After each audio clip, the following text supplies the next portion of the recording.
The Clash of Clans team have been sharing information on the Builder Base 2.0 update across various social media platforms. I have condensed all of the answers, including the 6th builder, your progress, Builder Hall 10, into this one video, so you have everything you need to know. Let's actually message Darian and see if he can give us any secret information for this video. The first time we had anything meaningful on Builder Base 2.0 was from game lead Stuart in his blog post. This started out by saying that the redesign would happen in the first half of 2023. We typically have 4 updates a year, first being at the end of April, early May, and the second tends to be June time, but is often a small update. So we can assume it will be the first update of 2023, and that becomes a much better assumption based on some of the later information we received. But initially they explained what they liked and disliked about the Builder Base, which gives us a good gauge as to what is staying and what is going. On the positive side of things, the team liked the small tactical fun of the Builder Base, essentially small villages, and I would agree with this. I liked the early Builder Hall levels, brought back memories of the early Town Hall levels. Every single troop deployment and defense placement mattered. You also have the adapt and improvise area of the Builder Base, in that you can switch troops in that 30-second scout. Again, something I like. It is a unique aspect, so that's likely to stay. The other positive is that defense matters. Because of the PvP nature of Builder Base, one defense always happens when you attack. In the home village, often you might do 10 times the amount of attacks, so defense feels less important. Although they like that defense matters, they don't like the PvP element, and it is being removed with Builder Base 2.0. One of the justifications for this is that it's not very rewarding to play. You can get a 95% and lose, or a 40% attack and win. Kind of weird. On the same token, it's not convenient to play. Often you are sat waiting of your opponent. Yes, it is frustrating when they're using sneaky archers, and the loot system also limits you to 3 per day. You have to do an average of 6 attacks based on the PvP nature. We actually did receive answers on the loot system that I'll be explaining later, but the other negative in this initial blog post was that it is not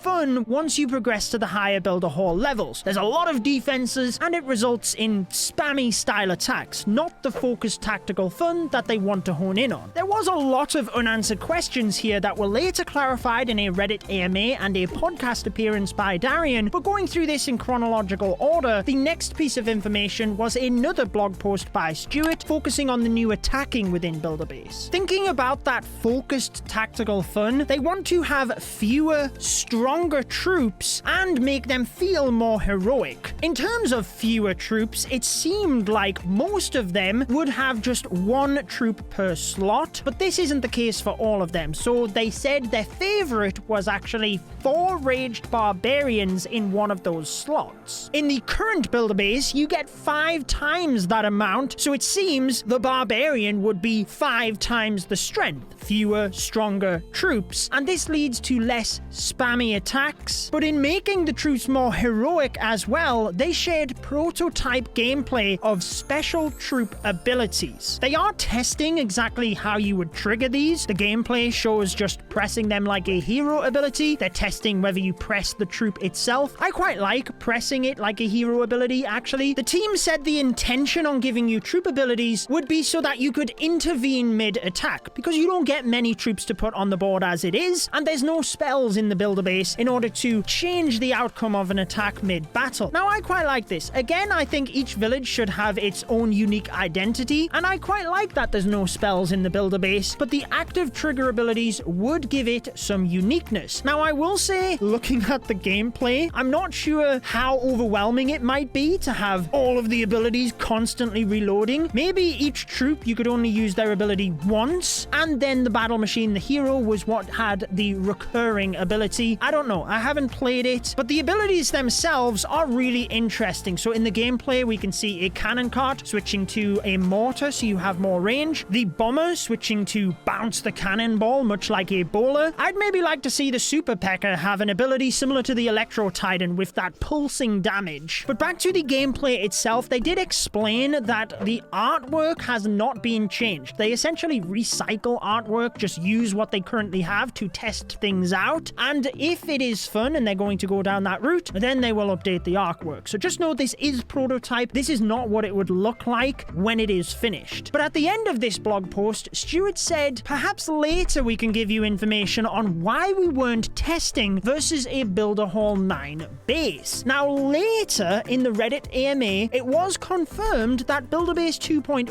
would be coming with Builder Hall 10. So they want focused tactical fun, smaller villages, and yet Builder Hall 10 is coming. Before I go over the answers they gave for Builder Hall 10, I found this one interesting where Darian talks about the 3 pillars of the game once Builder Base is redesigned: Builder Base, Home Village, and Clan Capital, and that they would look to cycle updates between these columns, much like they do every 18 months for Town Hall levels. So that maybe says to me that they're looking at a new Builder Hall level, a new Clan Capital district, and a new Town Hall every 18 months, i.e. every 6 months we would receive one of them. But I will say I would like the in-between updates to focus on the Home Village, because I do think that is the core aspect of the game. Back to Builder Hall 10 though. When this question was asked, Darian said that Stuart had explained it would likely come with Builder Base 2.0, and he later clarified in the Clash Files podcast that it was coming. Our anticipated release timeline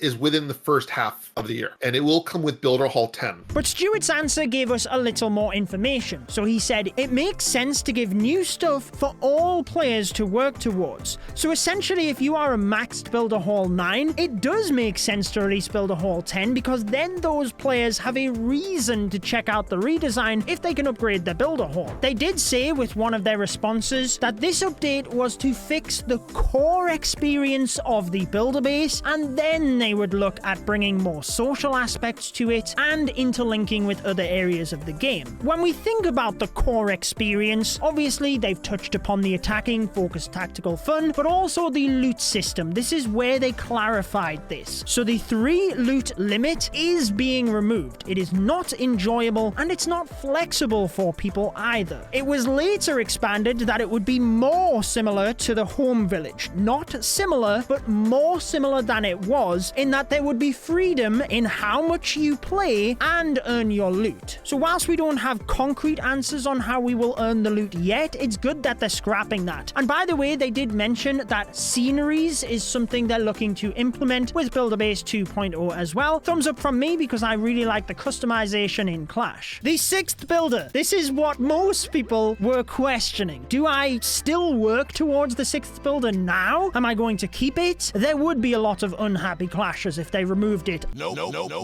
I would not be happy. But they have confirmed, and they kind of escalated the answer. The first one was that the 6th builder would stay. However, the tasks to unlock it would be a bit more generalized, because they didn't like how you had to rush to get those specific tasks. Because let's be honest, we all did. Darian later responded by saying they didn't plan on removing content people had unlocked for the Builder Base. So a bit more of a general answer, but then in the Pineapples and Thorns podcast said that we aren't removing anybody's progress. So not just the content you had unlocked, your actual progress as well. But then Builder Hall 10 is coming. So it just leaves a lot of excitement for me, especially because he said there would be new features and mechanics yet to be revealed. He's responded. Come find out for yourself.